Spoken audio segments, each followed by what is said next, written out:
Hello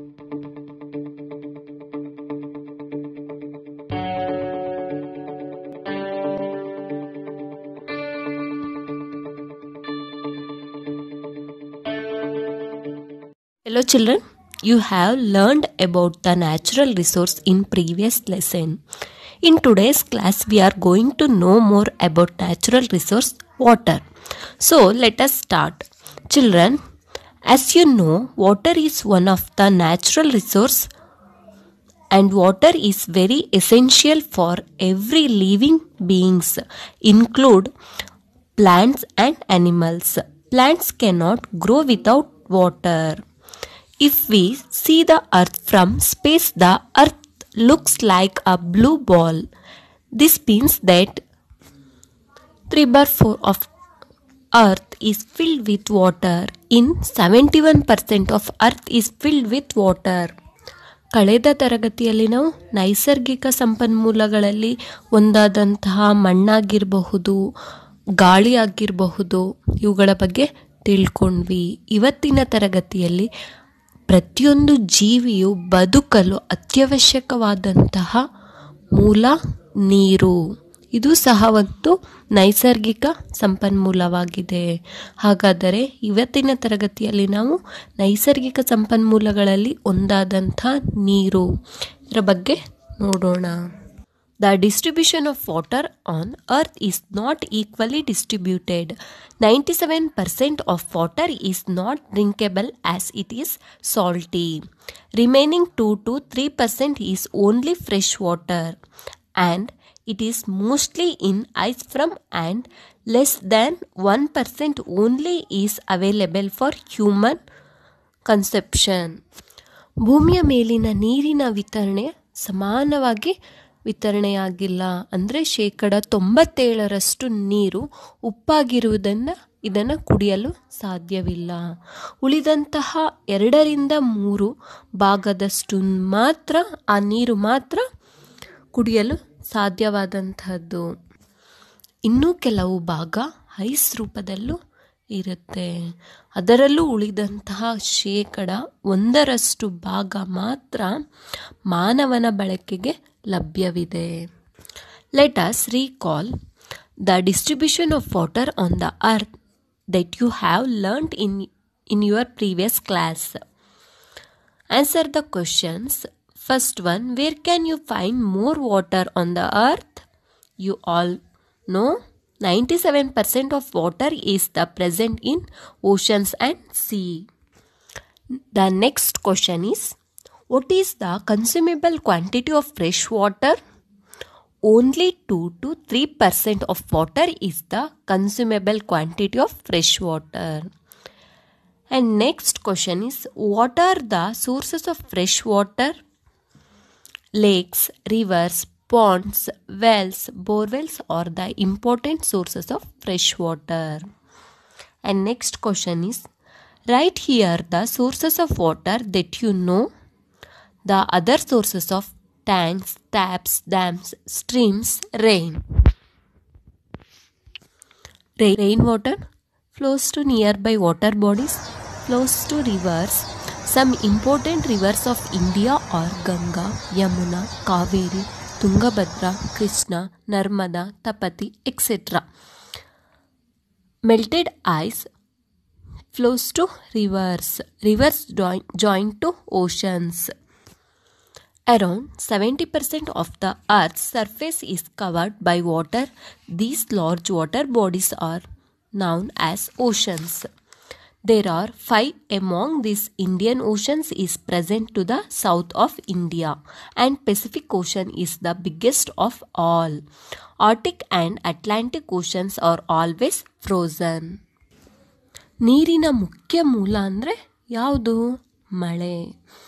ಭೂಮಿಯ ಮೇಲೆ ಸಾಗರಗಳು ನೀರಿನ ಅತಿ ದೊಡ್ಡ ಆಕರವಾಗಿದೆ ಅಂತಂದರೆ ಮೂಲವಾಗಿದೆ. ನಾವು ಗೋಳದಲ್ಲಿ ನೋಡಿದಾಗ ನೀಲಿ ಬಣ್ಣದಿಂದ ಕೂಡಿರುವಂತಹ ಭಾಗವು ನೀರಿನಿಂದ ಆವರಿಸಿದಂತಹ ಭೂಭಾಗವನ್ನು ಸೂಚಿಸುತ್ತದೆ. ಈ ನದಿಗಳು ನದಿ ನೀರಿಗೂ ಮಳೆಯೇ ಆಧಾರವಾಗಿದೆ. ಬೇಸಿಗೆಯಲ್ಲಿ ಹಿಮಪರ್ವತಗಳು ಹಿಮ ಕರಗಿ ನದಿಯನ್ನು ಸೇರುತ್ತದೆ. ಆಗ ನದಿಗಳು ತುಂಬಿ ಹರಿಯುತ್ತವೆ.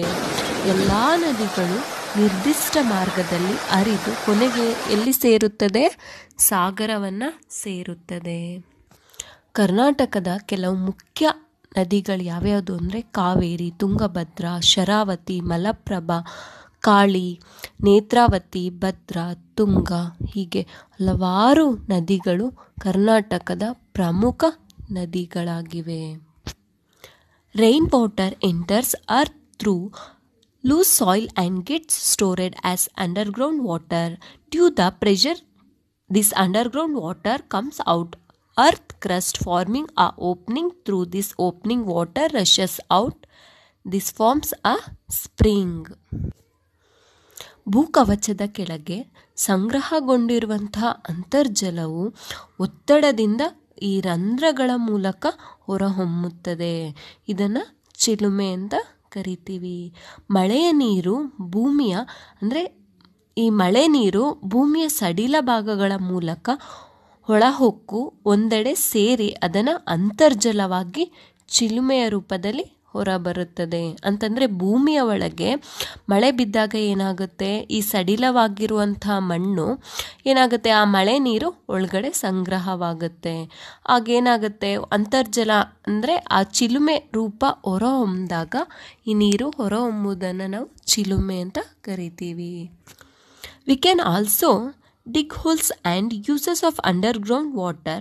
We dig wells to collect the underground water or bore pipes deep into the earth and collect the water through pumps. This is called borewells. Wells and borewells are common sources of water. ಅಂದರೆ ಬಾವಿಗಳು ಭೂ ಮೇಲ್ಪದರವನ್ನು ಸ್ವಲ್ಪ ಆಳಕ್ಕೆ ನಾವು ಕೊರೆಯುವುದ ಮೂಲಕ ಪಡೆಯುವಂತಹ ನೀರನ್ನು ನಾವು ಬಾವಿ ನೀರು ಅಂತ ಕರಿತೀವಿ. ಇನ್ olden days, rainwater was usually stored in ponds.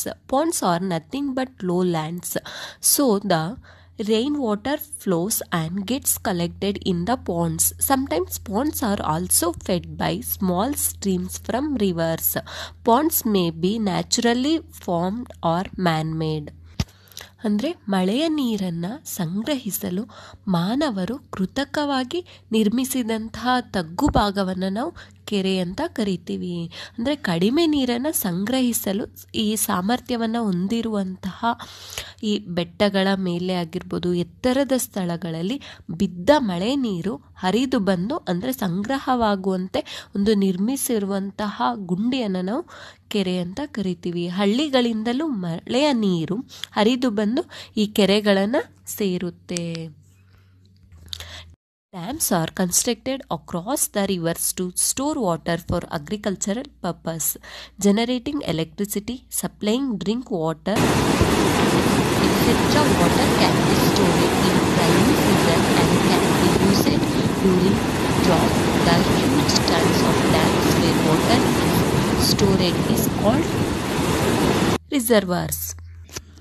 ವರ್ಷವಿಡೀ ನೀರಿನ ಲಭ್ಯತೆಗಾಗಿ ನೀರಿನ ಕೊರತೆ ಇರುವಂತಹ ಸ್ಥಳಗಳಿಗೆ ನೀರನ್ನು ಒದಗಿಸಲು ಮತ್ತು ವಿವಿಧ ಉದ್ದೇಶ ಆಗಿರಬಹುದು, ಅಂತಂದರೆ ವ್ಯವಸಾಯ ಆಗಿರಬಹುದು, ಮತ್ತು ವಿದ್ಯುತ್ತನ್ನು ಉತ್ಪಾದಿಸಲು, ಕುಡಿಯಲು, ಹೀಗೆ ಹಲವಾರು ಉದ್ದೇಶದಿಂದ ನೀರನ್ನು ಬಳಸಲು ಈ ನದಿಗಳಿಗೆ ಅಡ್ಡಲಾಗಿ ಅಣೆಕಟ್ಟುಗಳನ್ನು ಕಟ್ಟುತ್ತಾರೆ.